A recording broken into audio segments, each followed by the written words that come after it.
ইসরায়েলের ১২ দিনের হামলায় ইরানের ৬ শতাধিক নিহত ও ৫,০০০-এর বেশি মানুষ আহত হয়েছেন।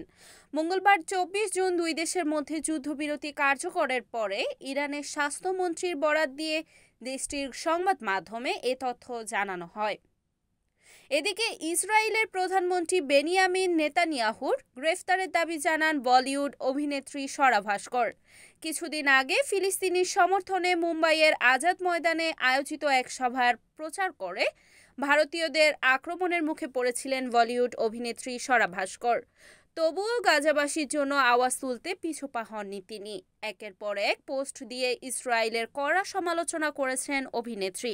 শুধু তাই নয়, ইসরায়েলের প্রধানমন্ত্রী বেনিয়ামিন নেতানিয়াহুর গ্রেফতারের দাবিও জানিয়েছেন তিনি। মূলত ইরানে আমেরিকার হামলার পরেই এমন দাবি নিয়ে হাজির হতে দেখা গেল স্বরাকে। সম্প্রতি ইংল্যান্ডের রাজনীতিবিদ ক্লদিয়া ওয়েবেশ সোশ্যাল মিডিয়ায় একটি পোস্টে লিখেছেন, তৃতীয় বিশ্বযুদ্ধ সারা বিশ্বের শান্তি লঙ্ঘন করার জন্য ইসরায়েলই সবচেয়ে বড় হুমকি।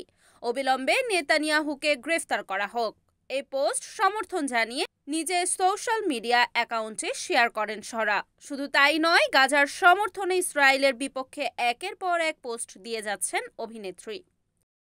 Desk report, NN TV.